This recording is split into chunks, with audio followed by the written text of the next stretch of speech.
நீடாழி உலகத்து மறைநாளோடைந்து நிற்கவே வாடாததாய் முனிராஜன் மாபாரதம் சொன்ன நான் ஏடாக மாமேறு வெப்பாக வாங்கூர் எழுத்தான் இதன் கோடாக எழுதும் பிரானே பரிந்தன்பு கூறாமரோ. மகாபாரத காலத்தில் குருச்சேத்திரம் யுத்தத்தில் கௌரவர்களால் கொடூரமாக கொல்லப்பட்டவன் தான் இந்த அபிமன்யு. அபிமன்யு இறந்த பிறகு அபிமன்யு இறக்கிறான். குருச்சேத்திர யுத்தம் முடிகிறது. அபிமன்யு மனைவி கருவுற்றிருக்கிறாள் உத்தரகிரியை. இந்த வம்சாவழியை பஞ்சபாண்டர் வம்சாவழியை அழித்தே தீர வேண்டும், கொன்று குவிக்க வேண்டும் என்று இந்த கங்கணம் கட்டி கொண்டிருக்கிறான் அஸ்வத்தாமன். எப்படியாவது வீழ்த்த வேண்டும், இந்த பஞ்சபாண்டர் வம்சமே இருக்கக்கூடாது என்று தன்னுடைய பிரம்மாஸ்திரத்தை தொடுத்து எடுத்து அடிக்கின்ற போது பதிலுக்கு அர்ஜுனன் எடுக்கின்றான். அங்கே குறுக்கிட்டார் பகவான், இங்கு நீ ஒரு பிராமண பிள்ளை அல்லவா, இதை செய்யலாமா? பிரம்மாஸ்திரத்தை கையில் ஏந்துகிறாயே, இந்த நிலவுலகம் அழிந்து போகும் அல்லவா, இது தவறு அல்லவா, நீ செய்யக்கூடாது என்று இருவருக்கு அறிவுறுத்துகின்ற போது அர்ஜுனன் மீண்டும் அந்த பானத்தை பெற்றுக்கொள்கிறான். அஸ்வத்தாமனால் அந்த பானத்தை பெறவில்லை. எடுத்த பானத்தை தொடுத்தவன் அந்த பானத்தை திரும்ப பெறுகின்ற அந்த வழிமுறையை காண முடியவில்லை. அந்த வானம் கைவியை போகின்றது. என்ன எதை பண்ண வேண்டும் என்றால், சரி இந்த பூவுலகில் யாரையாவது அழிக்க வேண்டும். அப்படிக்கின்ற போது பஞ்சபாண்டவர்களின் வாரிசாக உத்தரகிரியின் வயிற்றில் வளரக்கூடிய பரிசுத்தை கொல்ல ஏற்ற வைக்கின்ற பானம் தொடுத்து அந்த பானத்தால் கருவில் இருந்து வெளியே வருகின்ற குழந்தை மூச்சை ஆட்கொண்டு இறந்து பிறந்து வருகின்ற பொழுது பகவான் அந்த குழந்தையை உயிர்ப்பித்து தருகிறார். மீண்டும் அந்த குழந்தை உயிர்ப்பித்து தருகிறது. உயிர்ப்பித்து வந்த குழந்தைதான் பரிசுத்து. இந்நிலையில் இருக்கின்ற போது இந்த பஞ்சபாண்டவர்கள் ஆட்சி செய்து வருகின்ற காலத்தில் அதர்மம் தழைத்தோங்கிறது. அதர்மத்தின் பிடியில் நாம் இருப்பதா, அதர்மத்தின் வழி ஆட்சி செய்வதா? பகவானே, ஏன் இந்த நிலை?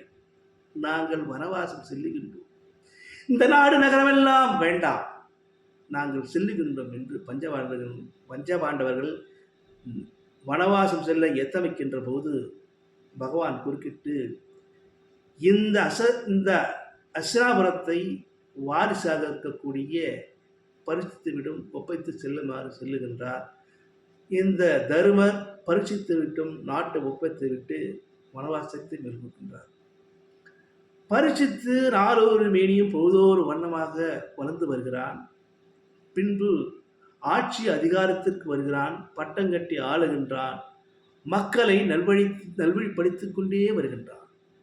இந்நிலையில் ஒரு நாள் அஸ்தினாபுரத்தை வலம் வருகின்றான். நகர்வலம் வருகின்ற போது சில காட்சிகளை காண்கின்றான்.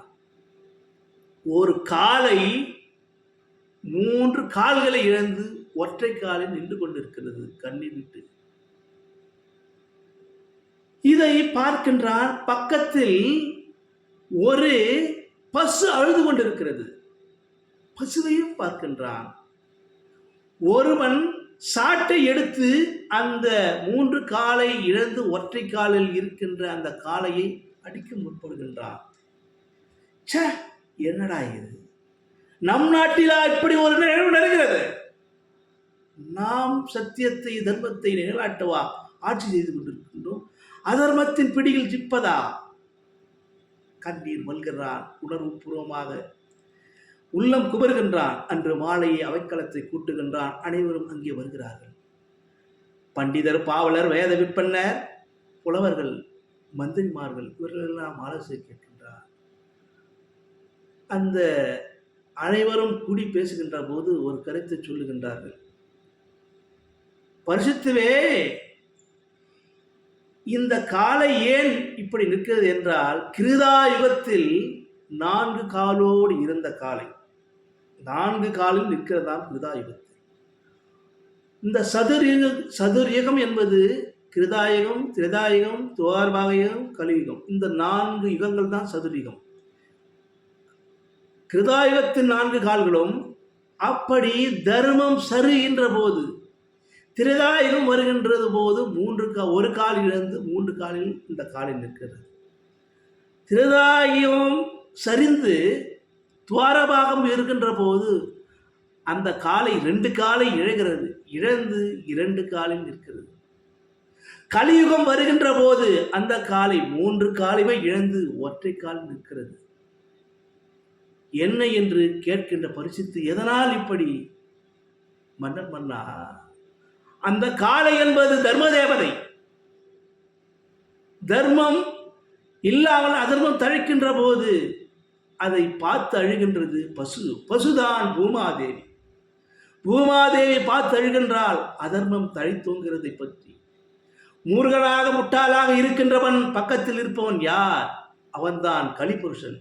அந்த கலிபுருஷன் தான் இந்த கொடூரமான ஒற்றைக்கால் நிற்கின்ற காளையை அடிக்க முற்படுகின்றான். என்ன இது? பரிசுத்த மன்னா, நன்றாக உணர்ந்துகொள். கலியுகம் பிறப்பதற்கான கால அறிகுறி இது. அப்படி என்றால் நான் ஆட்சி செய்ய முடியாதா? ஆட்சி செய்யலாம்.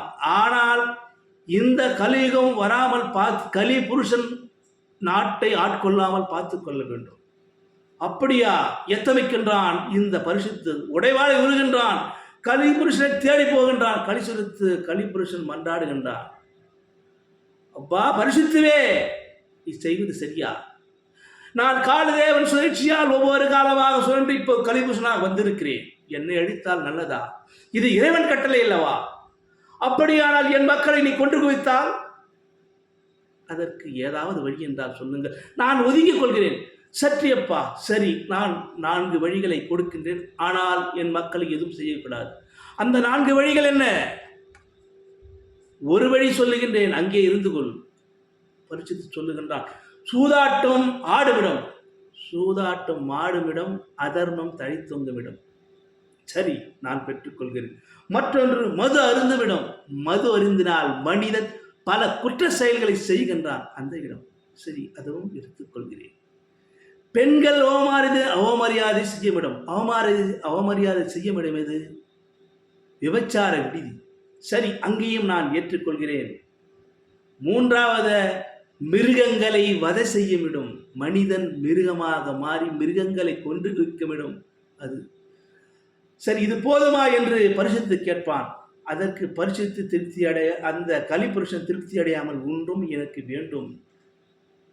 உண்ணும் வேண்டுமா? இதற்காக எனக்கு வேண்டும் அரசே, இது போதாது. சரி, தங்கம் இருக்குமிடம் எடுத்துக்கொள். தங்கம் இருக்குமிடம், நான் அதை ஏற்றுக்கொள்கிறேன். அடுத்தது பொய் பேசுமிடம். மனிதன் பொய் பேசுகின்ற போது குற்ற செயல்கள் செய்கின்றான், அந்த இடத்தில் நான் ஏற்றுக்கொள்கிறேன். ஆணவ செருக்கு எடுக்கும் இடம். ஆணவ செருக்கு என்றால் ஒருவன் பதவிக்கு வருகின்ற போது தன்னிலை மறந்து ஆணவம் கொள்ளுகின்ற போது அந்த செருக்கு அழிப்பதற்காக கலியுகம் வருகிறார். சரி, அதையும் நான் ஏற்றுக்கொள்கிறேன். மற்றொன்று காம கோபம் இருக்குமிடம். ஒருவன் காமத்துக்கு இச்சையானால் கோபத்துக்கு ஆளாவான், எந்த குற்றலை செயலை வேண்டுமானால் சொல்லுவான். சரி, அதையும் ஏற்றுக்கொள்கிறேன். கலியுஷனுக்கு போதுமா என்று கேட்பான் இந்த பரிசுத்த மத்தன். இதுவும் போதாத பரிசுத்துவே, எனக்கு இன்னும் வேண்டும், இன்னும் வேண்டும். பேராசை பிடித்தவனாக இருக்கிறாயே. இல்லை கலிப்பு சொல் பரிசுத்து. சரி, ஒன்றும் 2 இடங்கள் கொடுக்கிறேன். பரிசுத்து கொடுக்கிறார். பேராசை இருக்குமிடம். அது போதும். பகைமை இருக்குமிடம். ஒருவனுக்கு ஒருவன் பகைமை இருந்தால் சகோதரத்துவம் இல்லை என்றால் அந்த நாடு நாசமாக போய்விடும். அதையும் நான் ஏற்றுக்கொள்கிறேன். கலிபுருஷன் ஏற்றுக்கொள்கிறானாம். இந்த கலிபுருஷன் சொல்லுகின்றான், திருப்தி அடைந்து விட்டேன். திருப்தி அடைந்த கலி, நான் இருக்கும் இந்த 10 இடங்களில் உங்களுடைய மக்கள் யாரும் வராமல் பார்த்து கொள்ளுங்கள் சொல்றான். இந்த 10 இடத்துல நீங்க வரக்கூடாது. நான் யாரையும் ஒன்றும் செய்ய மாட்டேன், உத்தரவாதம் கொடுக்கிறேன். அதை மீறி வந்தால் கலியுகத்தை ஆரம்பிக்கிறேன் என்று கலிபுருஷன் ஆரம்பித்தான். கலியுகம் நடந்து கொண்டிருக்கிறது. கலிபுருஷன் சென்று கொண்டிருக்கிறான். நானும் விடைபெற்று முடிக்கிறேன்.